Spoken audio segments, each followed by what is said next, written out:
जगत सारा क्षणिक है और आत्मा एक नित्य है।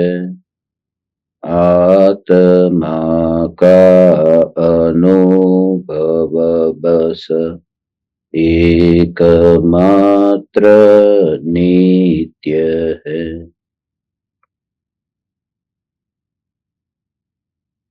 कहा न राज को कर नमन, करो महान यह का।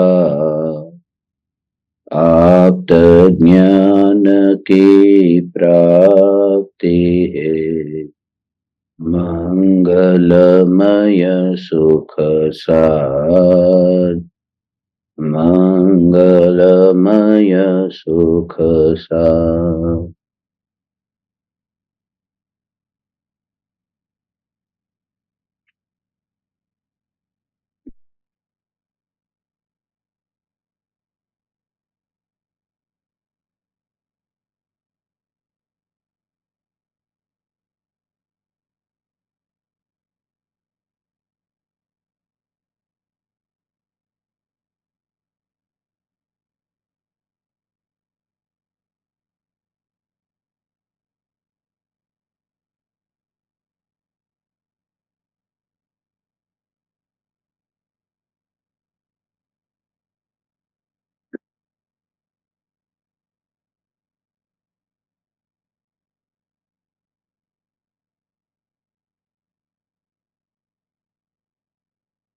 चैतन्य स्वभावी भगवान आत्मा स्वयं ही चैतन्य समयसार है। चैतन्य समयसार का प्रतिपादक ग्रंथाधिराज समयसार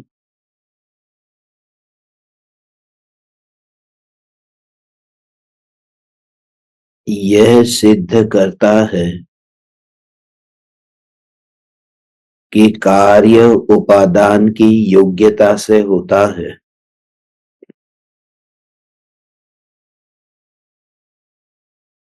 और कार्य की उत्पत्ति में निमित्त पर सिर्फ आरोप लगता है।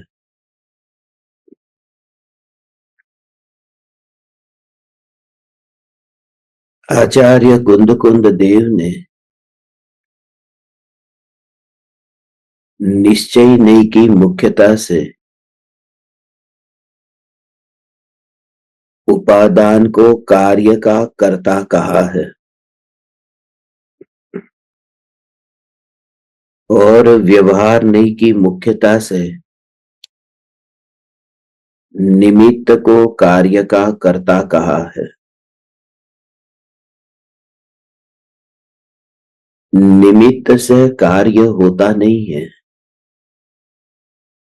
निमित्त से कार्य का कर्ता पने का कथन होता है। मटका मिट्टी से ही बनता है, मगर यह कथन होता है कि मटका कुम्हार ने बनाया है। अंगूठी सोने से ही बनती है, मगर यह कथन होता है कि अंगूठी सुनार ने बनाई है। ऐसे ही जीव स्वयं के पुरुषार्थ से ही सम्यक दर्शन पाता है, मगर यह कहा जाता है कि देव और गुरु से शिष्य ने सम्यक दर्शन पाया है। इसी सिद्धांत को आचार्य कुंद देव आज 265वीं गाथा में समझाएंगे। प्रकरण ये चल रहा है कि अध्यवसान रूप जो भाव है, उन भावों के कारण ही आत्मा को कर्मों का बंध होता है।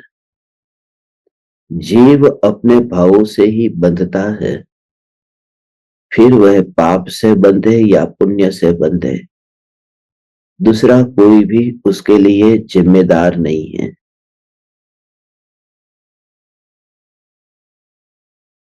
और जब अपने मलिन परिणामों का स्वीकार होता है, तो मलिन परिणामों से दूर होकर निर्मल परिणामों को प्रकट करने के लिए भी जीव पुरुषार्थ करता है।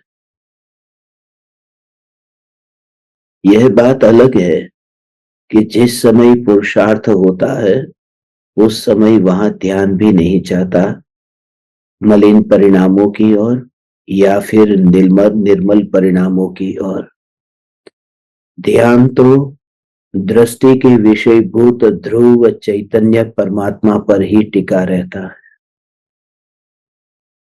आचार्य कुंद कुंद देव ये कहते हैं कि जब अध्यवसान रूप भाव आत्मा में उत्पन्न होते हैं, तब किसी न किसी वस्तु का निमित्त नियम से होता है।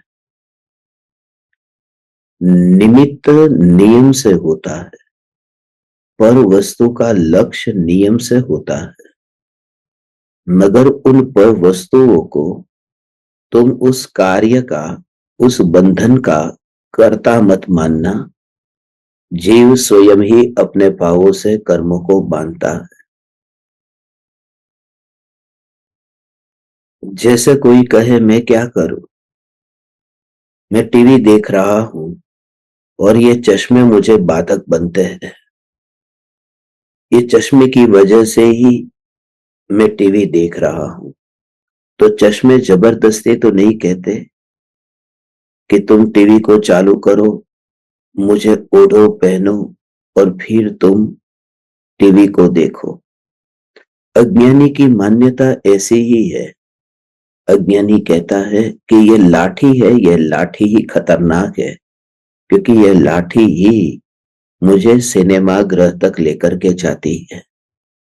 अज्ञानी ये स्वीकार नहीं करता कि लाठी तो निमित्त है, असली भाव मेरा था। जैसे ये चश्मे है, जैसे ये लाठी है, ऐसे ही ये पांचों इंद्रियां है, ऐसे ही पांचों इंद्रियों के विषय है।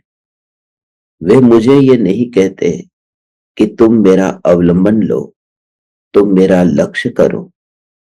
मैं स्वयं ही अपने भीतर में इतना दुखी हूं कि पर वस्तु का अवलंबन लेने चाहता हूं।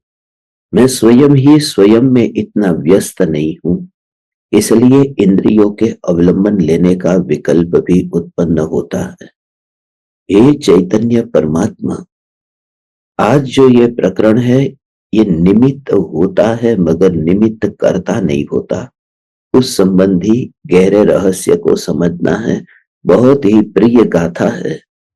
कुछ अपूर्व रहस्य खुल सकते हैं यदि आप ध्यान से इसे समझने का प्रयास करें। देखते हैं।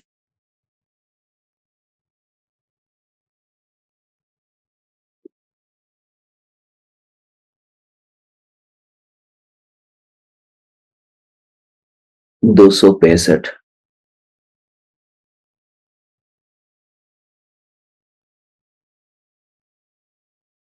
वत्थुम पडुचम चम पूर्णम अज्जवसाणम तु होदि जीवाणम नयवत्थु दोदुबन्धो अज्जवसाणेन बंधोत्थि।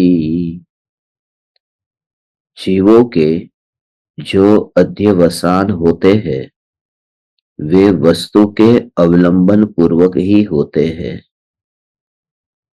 तथापि वस्तु से बंध नहीं होता,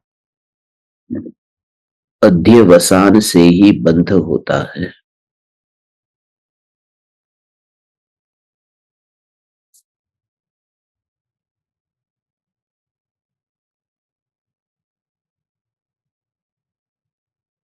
इनमें दो प्रकार की बात है। वस्तु से बंध नहीं होता, अध्यवसान से बंध होता है। जीवों के जो अध्यवसान होते हैं वे वस्तु के अवलंबन पूर्वक ही होते हैं।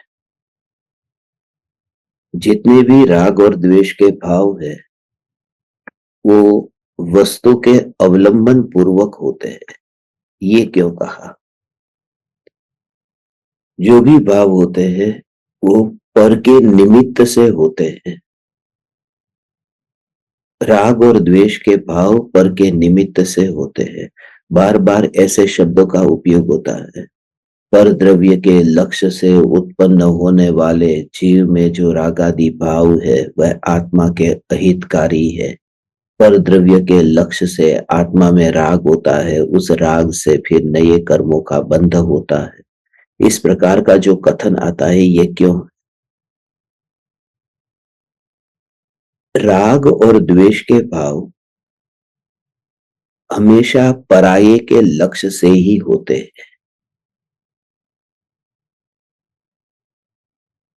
आत्मा के लक्ष्य से कभी राग और द्वेष का भाव नहीं होता।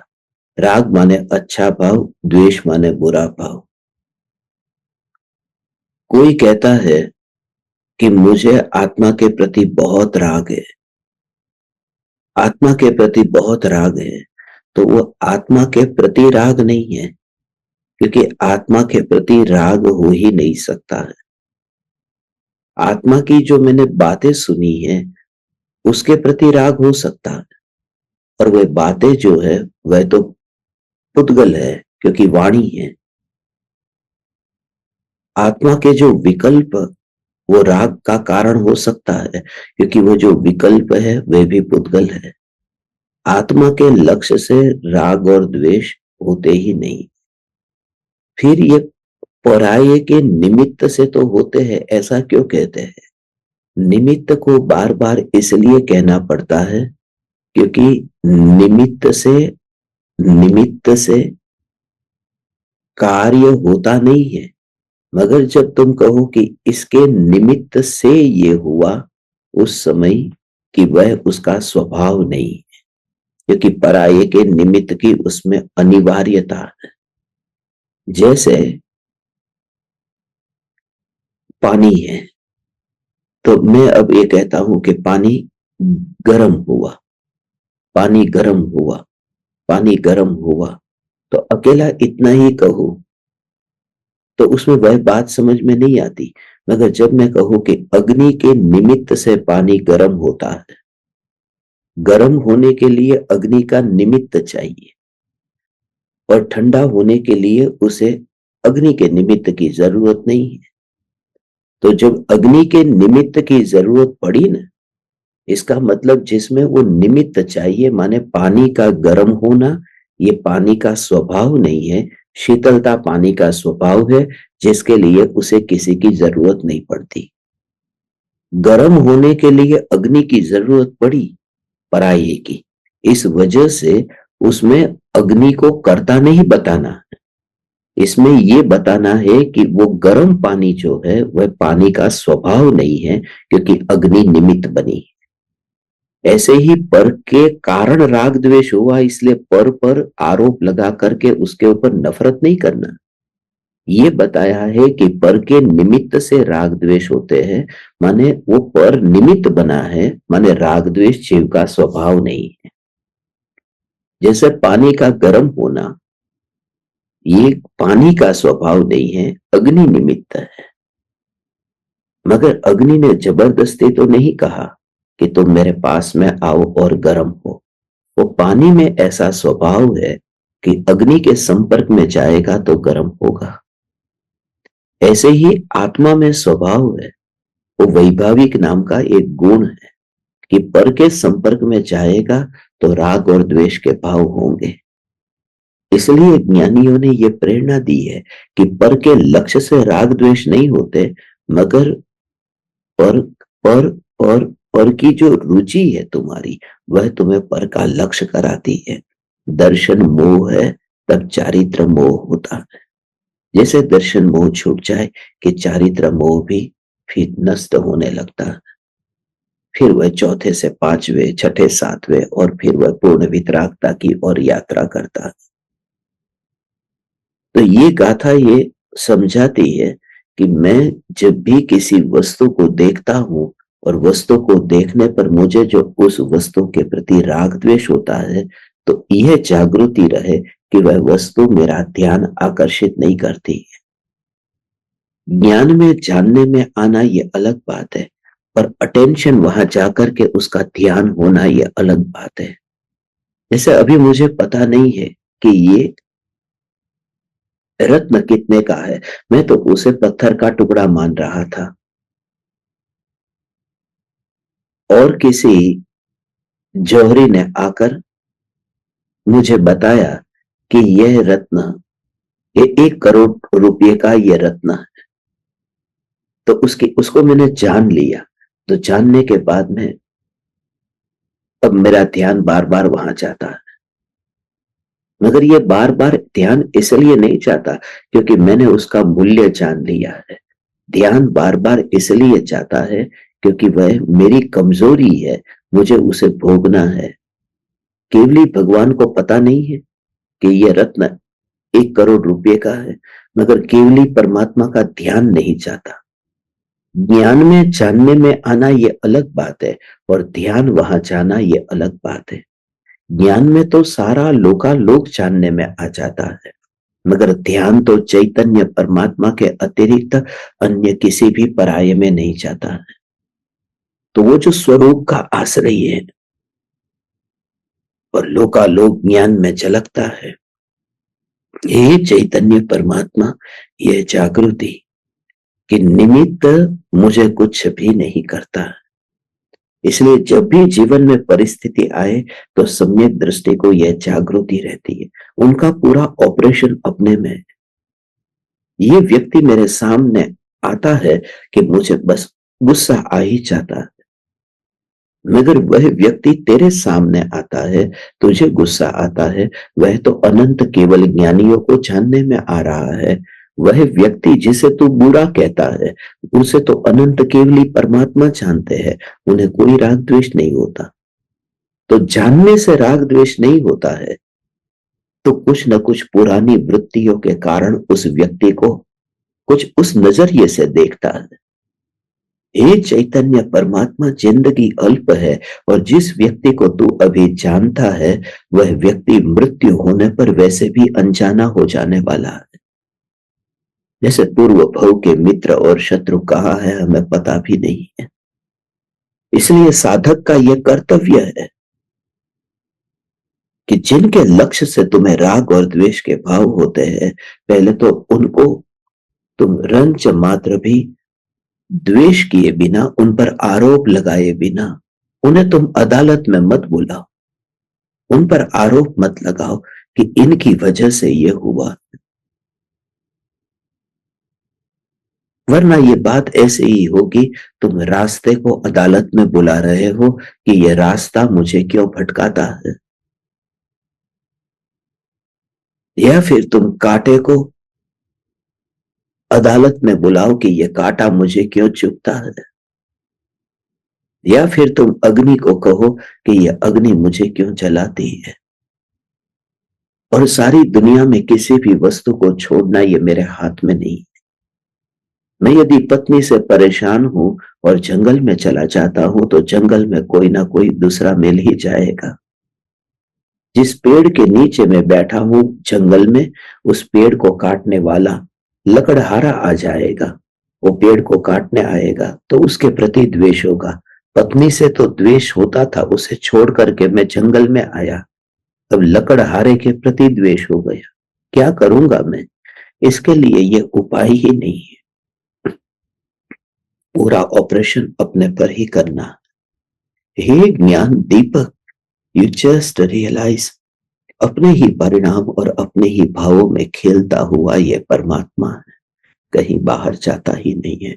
ऐसा स्वीकार करते ही तू ये ऐसा अनुभव करेगा अपने में कि अरे, ये पूरा सुख का वैभव तो मेरे अंदर ही भरा था और मैं किन किन पर पदार्थों के प्रति आकर्षित हो रहा था। बस ऐसा ही अहोभाव है, ऐसा ही अहोभाव है। नीज पद नीज माही लयु, दूर थयु अज्ञान। तो रंच मात्र भी प्रमाद किए बिना और दूसरे को आरोप लगाए बिना मैं क्या करूं?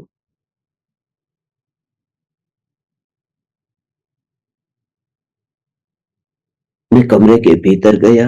एयर कंडीशन चल रहा था। वहां मुझे बैठना नहीं था, मगर एयर कंडीशन इतना ठंडा था और मैं गर्मी में से आया था कि मुझे बहुत अच्छा लगा और मैं वहीं पर ही बैठ गया। वैसे मुझे रसगुल्ला खाना नहीं है, मगर किसी ने मुझे प्रेम से रसगुल्ला खिलाया और मैंने खा लिया। मैं क्या करूं? मैं नाक तो बंद नहीं करता। कल ही मेरे पास में कोई परफ्यूम छिड़क करके आया था। इतनी अच्छी खुशबू आ रही थी। अब मैं नाक तो बंद नहीं कर सकता, तो सांसों के साथ में, हवा के साथ में वह खुशबू भी मेरे भीतर गई। बहुत अच्छा लगा। मैं क्या करता? ये तो पृथ्वी का स्वर्ग है। स्विट्जरलैंड, ये पोलैंड, ये तो पृथ्वी का स्वर्ग है। मैं इसे देखे बिना रह ही नहीं पाता।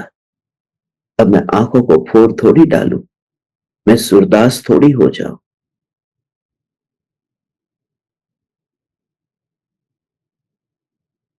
और चलते चलते कोई गाना सुनाई दिया। वह गाना परदेश की धरती पर भारत का गाना।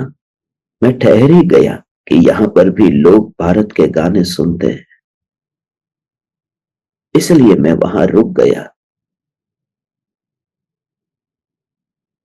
और पता ही नहीं चला समय कितना बीत गया। ये जो बात मैं आपसे कह रहा हूं, ये पांचों इंद्रियों की बात है। पहली बात है कि एयर कंडीशन इतना ठंडा था, इसलिए मैं बैठ ही गया। एयर कंडीशन स्पर्शन इंद्रिय का विषय। ठंडा। मुझे रसगुल्ले का तो त्याग है, मगर किसी ने खिलाया तो मैंने खा लिया। ये रसन इंद्रिय का विषय है। वो परफ्यूम छिड़क करके कोई मेरे पास में बैठा और मैंने सुगंध को सूंघा। ये घ्राण इंद्रिय का विषय है। मैंने इस स्विट्जरलैंड और पोलैंड के सौंदर्य को देखा। ये चक्षु इंद्रिय का विषय है। और मैंने भारत के गाने को सुना। ये कर्णेंद्रिय का विषय है। मैं क्या करूं? बाहर में परिस्थिति ऐसी होती है तो फिर भाव आ जाता है। ऐसी मान्यता को आचार्य कुंदकुंड देव डंके की चोट ये कह रहे हैं कि यही मिथ्यात्व है। तेरा खुद का ही रस है, तेरी खुद की ही रुचि है और कोई कारण नहीं है। स्वरूप की जागृति। You just feel it. You just feel the connection. कोई दूसरा कारण नहीं है, तब तू ही अकेला है। इसलिए तो मृत्यु का विचार करना भगवान। बस ये सब निमित्त बिन बुलाए तुम्हारे सामने आते हैं। कोई आमंत्रण थोड़ी देता है। परम कृपालु देव जैसे महापुरुष, हे परम कृपालु देव, हे परम कृपालु देव, हे परम कृपालु देव, आपने कोई आमंत्रण थोड़ी ना दिया था। परम कृपालु देव, आपने कोई आमंत्रण थोड़ी दिया था। हमें हमें ओहो, कैसे आ गई बीमारी। कौन आमंत्रण देता है बीमारी को, मगर आ गई न बीमारी।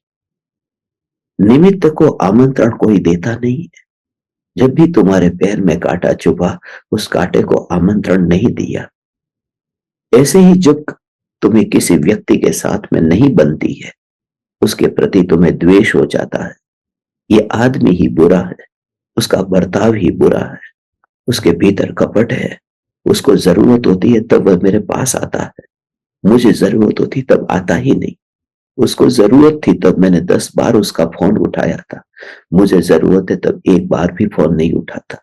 कैसे कैसे लोग इस दुनिया में रहते हैं। ऐसा करके उनके प्रति बहुत द्वेष किया, मगर नहीं, पूरा अपने पर ही मुझे ऑपरेशन करना है। बस डोंट टेक इंस्टेंट डिसीजन। थोड़ी देर के लिए ठहर जा। क्रोध में, आवेश में आकर के फिर न जाने कितने कितने बुरे भाव और वृत्तियों का फिर लगाम ही नहीं रहती भगवान। इसलिए जागृति मैं मैं ही कारण।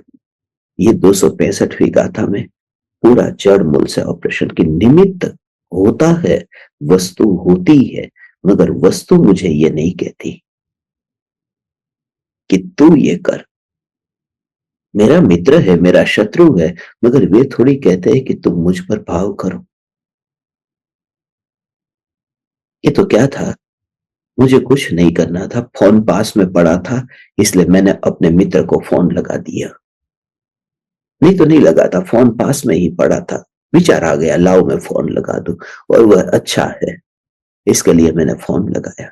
उस व्यक्ति ने तुम्हें कहा भी नहीं कि तुम फोन उठाओ, इस फोन ने भी तुम्हें नहीं कहा कि फोन उठाओ, और तुमने फोन उठाकर उसे फोन किया। तो तुम कारण हो, और ध्यान रखना तुमने फोन लगाया है, बिल तुम्हें चुकाना पड़ेगा, उसका इनकमिंग फ्री है। जिसके प्रति क्रोध आता है उसको कोई कर्म बनता नहीं है, मेरा ही भाव है, मुझे ही बंधन होता है। यदि जिसके प्रति भाव है उसको कर्म का बंध होता, तो मुझे अरिहंत और सिद्ध भगवान के प्रति कितना भाव है राग का, तो फिर अरिहंत सिद्धों को भी बंध होना चाहिए, क्योंकि मेरे भाव उनके लक्ष्य से होते हैं। तो खास ध्यान में रखना खास ध्यान रखना कि निमित्त के कारण क्रोध नहीं आता, निमित्त के कारण क्रोध नहीं आता, निमित्त के लक्ष्य से क्रोध होता है। मगर जिसके लक्ष्य से क्रोध होता है बस उसे कोई कर्म नहीं बनता। मगर अरिहंत सिद्ध भगवान की बात तो दूर, चलो वे तो जीव है।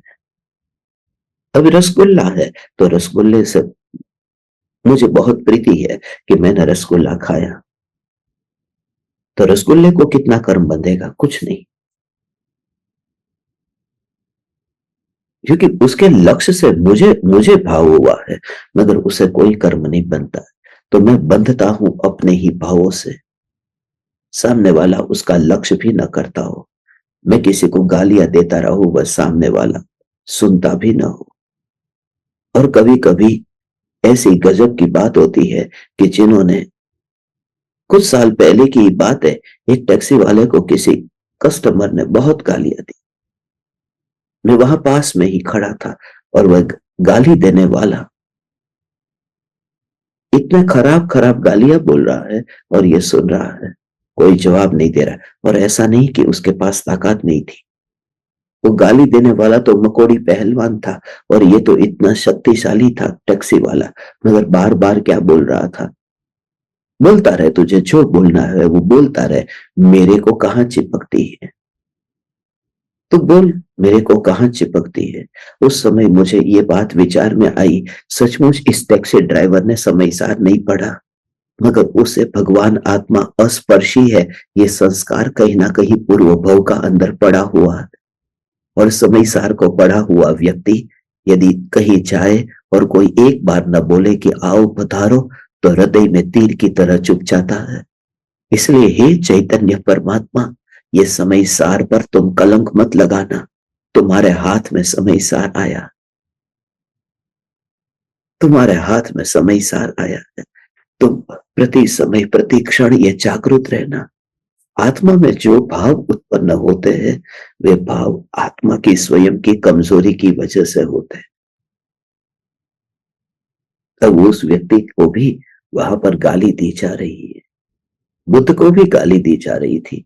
बुद्ध कहते थे मेरा पेट भरा हुआ है, मैं मिठाई किसी से नहीं लेता, तो मैं जब अंदर से इतना भरा हुआ हूं तो मैं किसी की गालियां क्यों लूं। कोई मुझे गंदे कपड़े भेंट में देता है तो मैं नहीं लेता, भेंट में कोई गंदे कपड़े दे तो मैं नहीं लेता। ओहो, तो कोई मुझे गंदे गंदे शब्द देता है तो भी मैं नहीं लेता। और गंदे शब्द ही नहीं, हे तीन लोक के नाथ परमात्मा, ये गंदे विकल्प भी हो उत्पन्न होते होने तो भी तू अपने को ज्ञान स्वरूप मान कि यह ज्ञान कैसा महिमावान तत्व है कि वो गंदे विकल्पों को भी ग्रहण नहीं करता है। ये दर्पण कितना महान है, कि सामने कीचड़ पड़ा होता है मगर अपने पास में बुलाता तक नहीं है, अपने भीतर में उसे आकर्षित करता भी नहीं है। धूल भी दर्पण के ऊपर चिपकती है मगर दर्पण के भीतर नहीं जाती। बस तैयार रहना, जो भी सामने निमित्त आते हैं चारों ओर देख लेना, अपनी चारों ओर देख करके जो भी निमित्त आए हैं मैं ही जिम्मेदार हूं। ये बिन बुलाए मेहमान है, ये बीमारी ये मेरे ही कर्मों का फल है। इस पर मैं किसी पर आरोप क्यों लगाऊं? शरीर पर कोढ़ हुआ है, ये मेरे ही पूर्व के किए हुए कर्म का फल है। इसमें कोई दूसरा जिम्मेदार नहीं है। कैंसर हो गया कभी ना कभी पूर्व में, ऐसे ही अंदर में बुरे भाव हुए होंगे। कौन से भाव से, कैसे भाव से कर्म बनता है वह प्रकरण अलग है। मगर मुझे तो आप परमात्माओं को अभी ये कहना है, समयसार तुम्हारे हाथ में आया है। जिसके हाथ में समयसार आता है उस जीव की वाणी, उस जीव की भाषा, उस जीव का वर्तन, उस जीव का एक्शन, वो सब कुछ बदल जाता है। सब कुछ बदल जाता है। ये तुम ध्यान रखो, तुम्हारी भाषा में इतनी कोमलता हो, भाषा तुम्हारी इतनी कोमल हो, प्रेम भरी तुम्हारी भाषा हो, वरना तुमने समयसार पर कलंक लगाया है। समयसार पर कलंक लगाया। समयसार पढ़ने के बाद तो ऐसा भाव आता है, ऐसा उल्लास आता है। उस उल्लास में भेद ज्ञान होता है।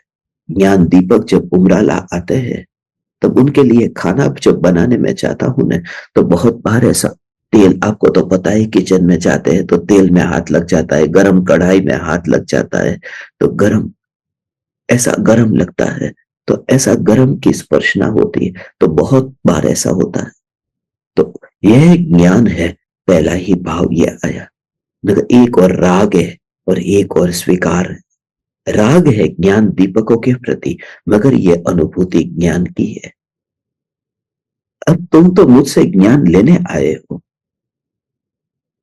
मुझे ये करना ये मेरा कर्तव्य नहीं है, मगर मेरा तुम्हारे प्रति प्रेम इतना कि ये भाव आए बिना नहीं रहता। मेरे द्वार पर कोई आया हो, मेरे द्वार पर आया, मैं अपने हाथ से चलो 4 वस्तु नहीं तो 1 वस्तु तो बना करके दे सकता हूं।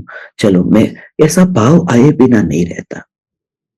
ये बात तुम्हें सीखनी है। यहाँ तुम्हारे द्वार पर कोई आता है और तुम कहो कि नहीं नहीं नहीं, चलो चलो चलो चलो, तुम्हारे लिए नहीं है, चलो चलो चलो। अरे मूर्ख, अरे मूर्ख, अरे मूढ़, तू कहाँ 7वें नरक में भी जगह नहीं मिलेगी ऐसे पापियों को। क्योंकि समयसार जिनको आता है उनकी भाषा बदल जाती है, उनके अंदर में कोमलता आ जाती है, उनका हृदय बहुत विराट हो जाता है।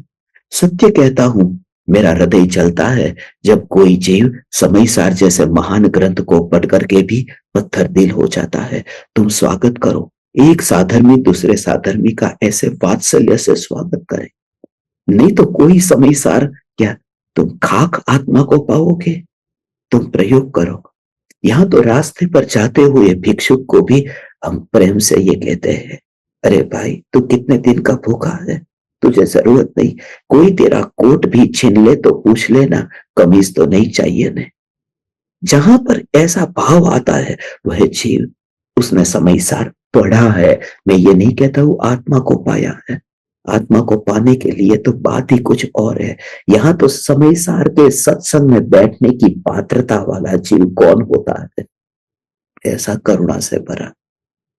तुम्हें पानी चाहिए, लो ये पानी, ये मेरी बोतल है, ये मेरी बोतल है, ये बिस्लरी की बोतल तो मेरी ही होती है, तुम्हारी कैसे। मगर किसी का गला सूख रहा है, उस समय तुम ये हिसाब लगाने चाहोगे कि ये बिस्लरी तो मेरी ही बोतल है और तुम्हारी बोतल नहीं है। उसको खांसी पे खांसी आ रही है तो पहला अरे नहीं। ये कठोरता के जो भाव है, इन भावों को तो मैं सच कहता हूं नरक में भी जगह न मिलेगी। इसलिए क्योंकि परिणामों में इतनी कपटता और माया, पहले से ही स्त्री का भाव मिला है, पहले से ही हालत खराब है। तू सुधर, वरना नरक में भी जगह नहीं मिलेगी। हृदय इतना विराट हो मगर जोश में नहीं, होश में। फिर तुम कहो आज पूरी बारात लेकर के आ जाओ, मेरे घर पर खाना खिलाता हूं, तो ये भी फिर जोश हो गया। होश माने सम्यक दृष्टि, जीव बैलेंस होता है। सम्यक दृष्टि जीव पूरा जागृत होता है। एक एक जीव के प्रति ऐसा वात्सल्य का भाव आए बिना नहीं रहता। मैं सत्य कहता हूं तुमसे, ऐसे जीवों का योग पा करके बस सहजता, सहजता, सहजता। जोश बहुत खतरनाक है। होश में रहो, होश में रहो। और मिथ्यात्व के कारण जोश आएगा,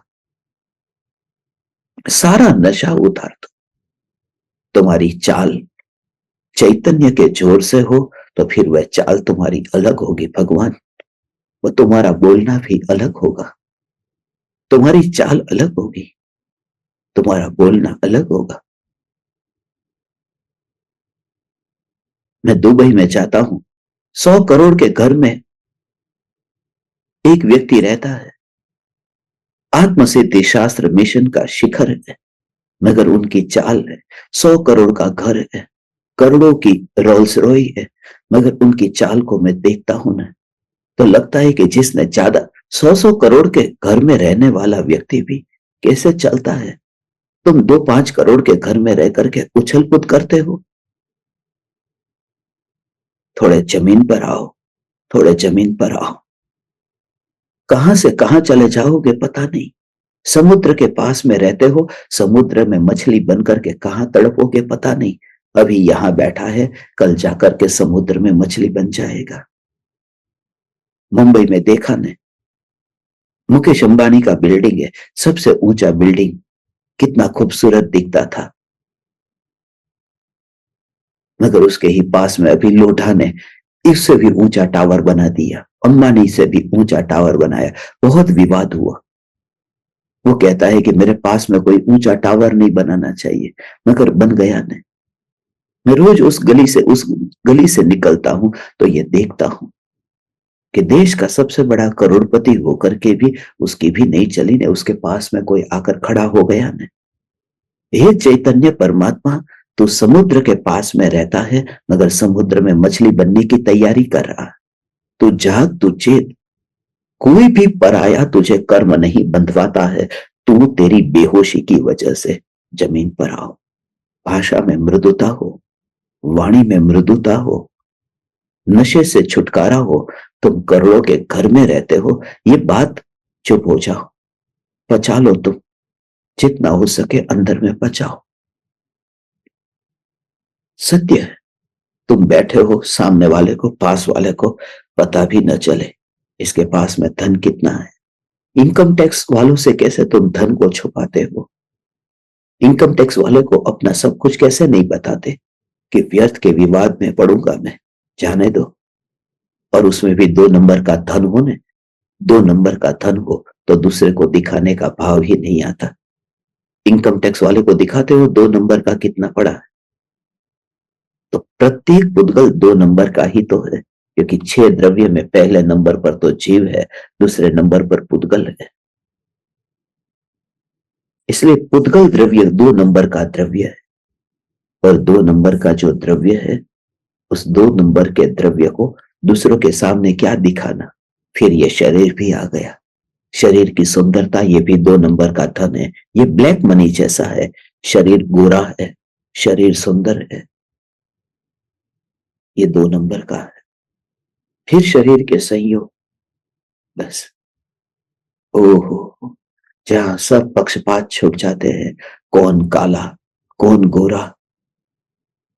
अभी मैं थोड़े दिन से मुंबई में रहता हूं, मुंबई में रह करके मैं मुंबई में देखता हूं। 2 दिन पहले ही मुंबई में मैंने देखा, मैं गुजर रहा था चन्नी रोड स्टेशन के पास से, थोड़ी देर के लिए मेरी गाड़ी वहां रुकी थी, और उस समय मुझे पुरानी याद आ गई।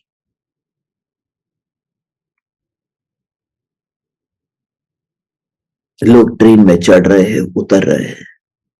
मैं तो चन्नी रोड पर था, मगर उस समय मुझे दादर का स्टेशन याद आया। लोगों को मैंने चढ़ते उतरते देखा ट्रेन में, तब याद आया। जो मुंबई में रहते हैं उनको पता होगा, दादर स्टेशन पर विरार की ट्रेन और शाम का 6 बजे 7 बजे का समय हो, तो उस ट्रेन में चढ़ते समय कितनी भीड़ होती है।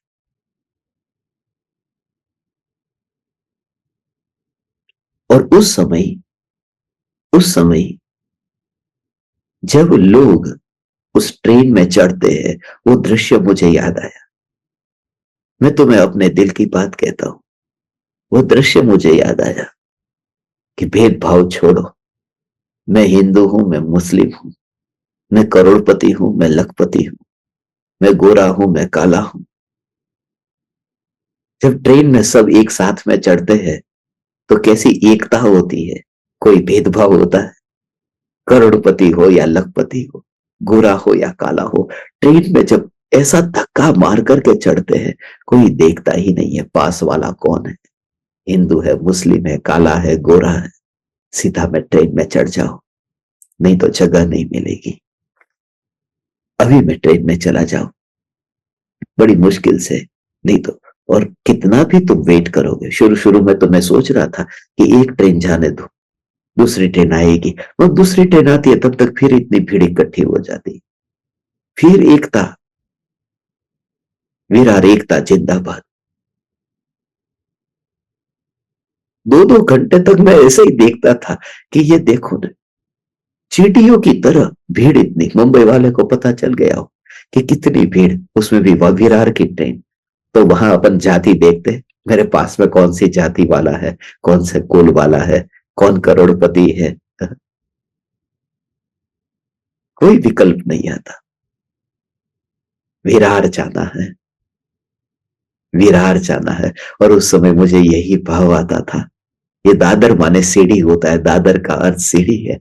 ये मोक्ष मार्ग की सीढ़ी से मुझे वीर प्रभु के पास जाना है। दादर से विरार जाना है, दादर से विरार जाना है, वीर की ओर जाना है, वीर की ओर जाना है। ये तो दादर है। हे चैतन्य परमात्मा, ये समय सार जिसके हाथ में आया है, वह जीव दूसरे को दोष नहीं देगा कि तेरी वजह से ये कुछ हो रहा है। नहीं, मैं ही कारण हूं, मैं ही कारण हूं। ओ हो।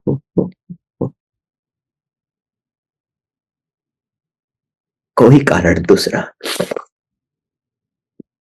कोई दूसरा कारण नहीं है। इसलिए दूसरे में फेरफार करने की वृत्ति व्यर्थ है। ओहो, सही यात्री है, मगर कुछ भी फर्क नहीं पड़ता कि पास में कौन सा यात्री है।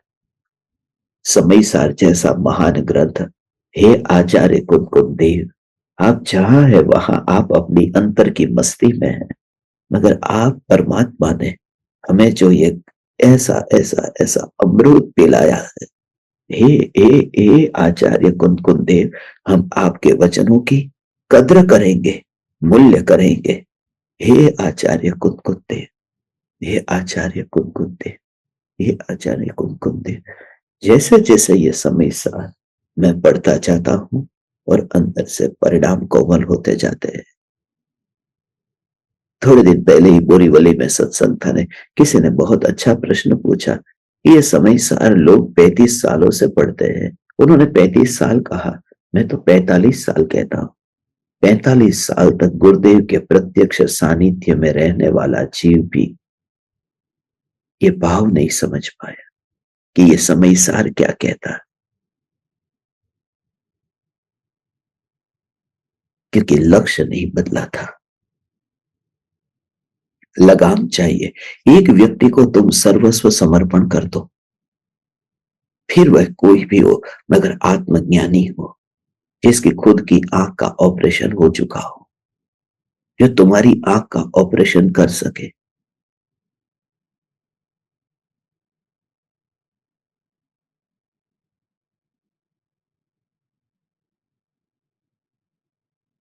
चैतन्य की आराधना, आत्मा की साधना।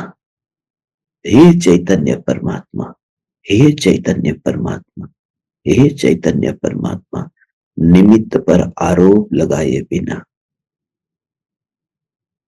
उपादान पर जोर दे। कार्य उपादान से होता है। जगत में कुछ भी अच्छा नहीं है, बुरा नहीं है। मेरे घर में जो धन है, तिजोरी में धन भरा है, वह चोर आकर के ले जाए और कोई पूछे कि ये क्या हो गया, तो मैं कहता हूं बहुत बुरा हो गया। मगर चोर को पूछो, चोर की पत्नी को पूछो, वे कहते हैं बहुत अच्छा हो गया, अच्छा हो गया। मेरे लिए बुरा हो गया, चोर और चोर के परिवार के लिए बहुत अच्छा हो गया। मगर असली बात यह है कि यह क्या हो गया, अच्छा हुआ या बुरा हुआ, कुछ नहीं। जो धन मेरी तिजोरी में था, अब वह धन उसकी तिजोरी में है। इसमें ये भावों को जोड़ना कहाँ जरूरी है, अच्छा हो गया या बुरा हो गया, मात्र हो गया। और यदि यही विचार चले, मात्र हो गया, तो निमित्त पर दोष नहीं होगा। निमित्त की वजह से कुछ होता नहीं है, निमित्त कुछ नहीं करता।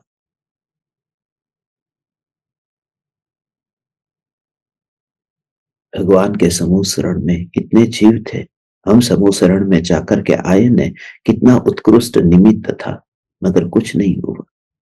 समूह शरण में जाकर के भी वहां कोरे रह गए, केवड़ी आगल रही गयो कोरो। क्लासरूम में टीचर तो एक है और 100 स्टूडेंट है, सभी जीव को एक से मार्क तो नहीं आते। कोई फर्स्ट क्लास पास होता है, कोई निष्फल हो जाता है, तो होता है ऐसा। यदि निमित्त की वजह से होता तो सबको एक सा परिणाम मिलना चाहिए। आप भी सब सुनते हैं, मगर किसी की रूह तक मेरी आवाज पहुंचती है और किसी के कान के टकरा करके ही फिर वो आकाश में गायब हो जाती है। कोई है जो विरला जीव, जो भाव से इस तत्व को समझता। हमारा ज्ञान दीपकों का परिवार तो ऐसा हो कि जहां एक दूसरे के साथ में रह करके ऊपर की यात्रा हो, ऊर्ध्वगमन की यात्रा हो।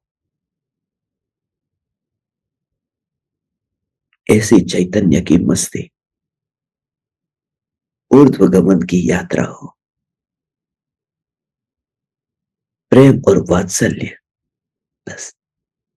आए हुए को रोका नहीं जा सकता, अपने में कुछ किया जा सकता है। कृपालु देव ने बीमारी को रोका नहीं,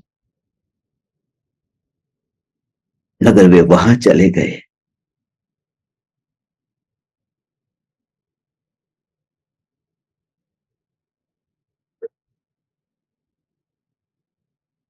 जहां स्वरूप में समा गए,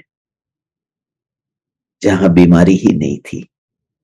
इसलिए बीमारी को रोका नहीं जा सकता, सागर की तरंगों को रोका नहीं जा सकता, तैरने की कला सीखी जा सकती है।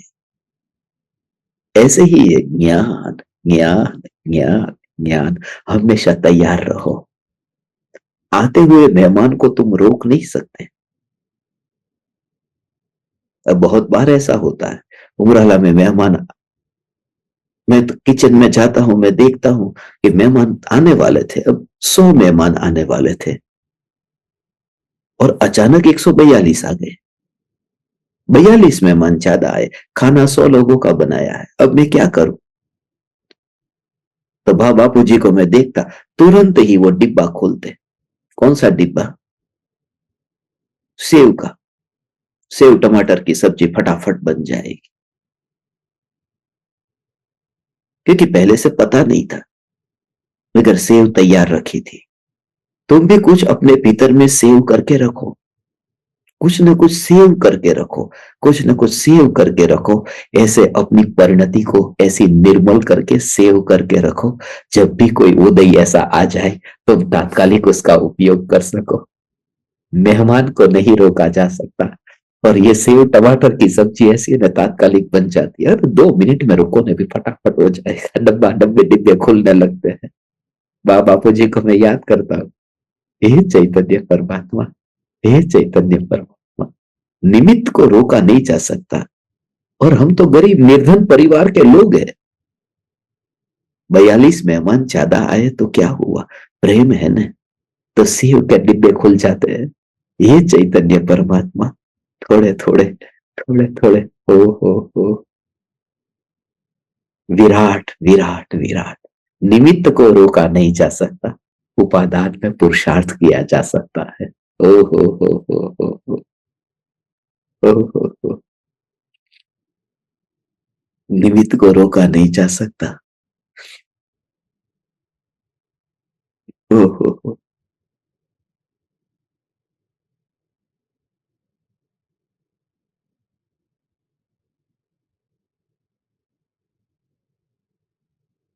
मगर उस समय कुछ नहीं हो पाएगा, पहले से थोड़ी तैयारी की होगी ने तो होगा। अचानक निमित्त आएगा, उस समय कुछ नहीं हो पाएगा। मैं अभी यहाँ पोलैंड में, यूरोप में बैठा हूं, बाहर बहुत ठंड है, बहुत बहुत ठंड है, और मैं गर्म कपड़ा लाया ही नहीं। मगर चिंता करने की जरूरत नहीं है, मेरे पास में इम्यूनिटी इतनी है, शरीर में इतने गर्मी है कि कुछ नहीं होगा। मगर वो गर्मी शरीर में पहले से ही है कि इतनी ठंड सहन कर सकता हूं। मगर ये गर्मी कब आई, जब मैंने भारत में बैठ करके रोज रोज सुबह मैंने च्यवनप्राश खाया था, इम्यूनिटी अपनी स्ट्रांग की थी। मगर अभी ठंड बहुत लगती है और मैं च्यवनप्राश का डिब्बा खोलूं, उस समय कुछ नहीं होगा। ये च्यवनप्राश बहुत पहले खाना था, जब ठंड पड़ेगी तब च्यवनप्राश थोड़ी काम में आता। जब निमित्त आएगा उस समय तुम कुछ नहीं कर पाओगे, पहले से ही तुम अपने को तैयार कर लो, निमित्त आने से पहले ही तैयार कर लो। इसलिए कृपालु देव ने बीमारी के समय आत्मा को नहीं ध्याया था भगवान, परम कृपालु देव ने तो बीमारी आने से पहले ही अपने को चैतन्य की जागृति से अपने को प्रोटेक्ट कर लिया था। मैं मैं आप परमात्माओं को क्या कहूं, निमित्त तो सामने आएगा, सभी के लिए अलग अलग निमित्त है। नीलांजना का नृत्य अकेला राजा ऋषभ देव ने थोड़ी देखा था, दूसरे भी तो थे ना। नीलांजना का नृत्य, बाकी भी तो लोग थे, उनको वैराग्य नहीं आया,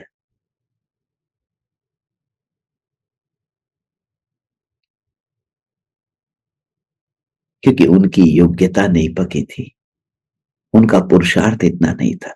स्वरूप की जागृति जैसे जैसे प्रकट होती है, बस तुम्हारी प्रत्येक वाणी वाणी बस बहुत बहुत बहुत बहुत जागृति के साथ में निकलती है।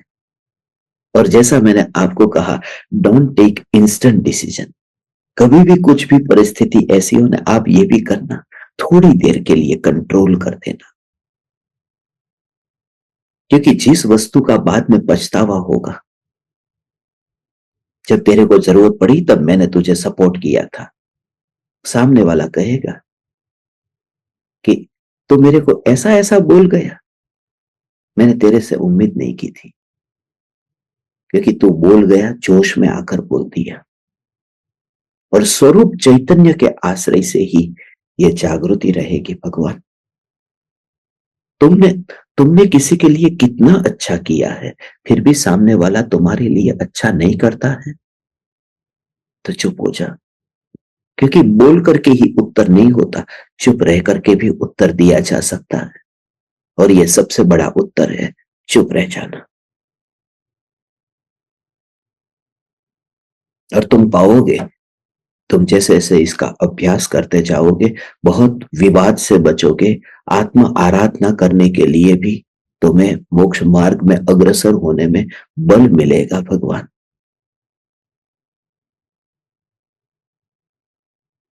उस समय के लिए, थोड़ी देर के लिए तेरा मान को, तेरे स्वाभिमान को झटका लगेगा, ईगो बहुत हर्ट होगा, सामने वाला जो बर्ताव करता है उस वजह तेरा ईगो बहुत हर्ट होगा, मगर वो थोड़ी देर के लिए बस अभी 6 घंटे की पढ़ाई कर ले, वरना फिर 14 घंटे की मजदूरी करनी पड़ेगी। और 6 घंटे की पढ़ाई तो अभी 5 साल करनी है, फिर वो 14 घंटे की मजदूरी जिंदगी भर करनी पड़ेगी। इसलिए थोड़ी देर के लिए तू तेरे कषाय को सहज रूप से, ज्ञाता दृष्टा भाव से बस उसे दूर देखता हुआ स्वीकार कर ले, वरना आगे और कर्म बंधेंगे तो और ये गठान बनती ही जाती है। हम धन्य भागी है, परम कृपालु देव मिले हैं। हे परम कृपालु देव, हे गुरुदेव, आपके आपकी निश्रा में रह करके हमें ये तत्व सुनने को मिला। गुरुदेव ने जो जोर दे करके ये बात बताई कि निमित्त से कार्य नहीं होता है, हमेशा एम के हमेशा एम ज કહેતા। આ માટલું તૈયાર થયું છે કારણ કે કુંભાર હતો, એમ उनकी बात ऐसी होती। गुरुदेव की बात, ये मटका जो तैयार हुआ है क्योंकि कुम्हार था, ऐसा नहीं है। फिर वो एंड ऐसा, એમ નથી, એમ નથી। ઓહો, ગુરુદેવની ભાષા પેલા એમ કે આ જે સોનામાંથી વીંટી બની, પણ એ આમ નામ નથી બની, એ સોની હતો એટલા માટે વીંટી બની, બરાબર કે નહીં? આ સોની હતો એટલે વીંટી બની, એમ નથી, એમ નથી। फिर वो बार बार कहते एम नहीं, एम नहीं। ओहो हो।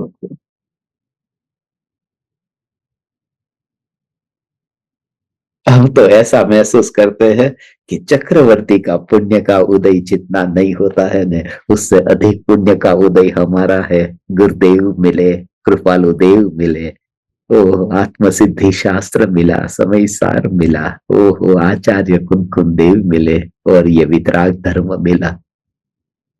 नो कंप्लेन, कोई शिकायत नहीं है, कोई विरोध नहीं है। अब जो भी करना है सब मुझे ही करना, बस। आप समस्त ज्ञान दीपकों को प्रणाम करता हूं भगवान। सुबह सुबह आप सभी परमात्माओं के दर्शन हुए। आज फिर पूरे दिन भर समय नहीं मिलेगा,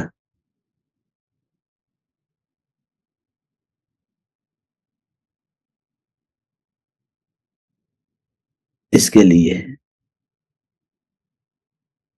अपना धर्म सभा का सेशन अभी थोड़ी देर में स्टार्ट होगा। धर्म सभा अभी रखेंगे 2 मिनट में।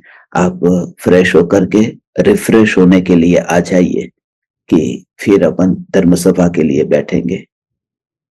आप परमात्माओं को प्रणाम, क्योंकि कंटिन्यूस अभी मैं 16 घंटे यात्रा के लिए फिर निकलने वाला हूं। 16 घंटे नॉन स्टॉप ट्रैवलिंग में रहूंगा, तो आज पूरे दिन भर अपने को सत्संग करने के लिए समय नहीं मिलेगा। कल का दिन भी ऐसा ही है, कल का दिन कभी भी अपन बैठ सकते हैं। तो जैसी स्थिति होगी ऐसा आप अपना फोन पास में रखना। प्रणाम करता हूं। चैतन्य समय सार, चैतन्य समय सार, चैतन्य समय सार।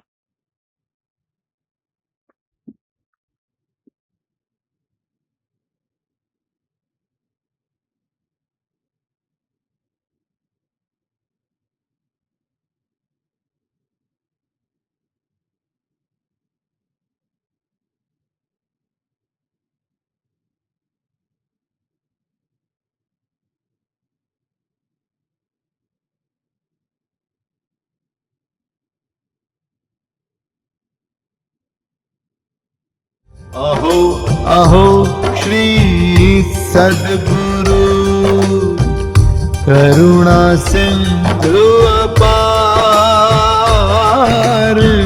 इस पामर पर प्रभु किया अहो अहो उपकार, अहो अहो उपकार। देह सहित जिनकी दशा, वरते देहातीत, उन ज्ञानी के चरण में हो वंदन अगणित, हो वंदन अगणित, हो वंदन अगणित।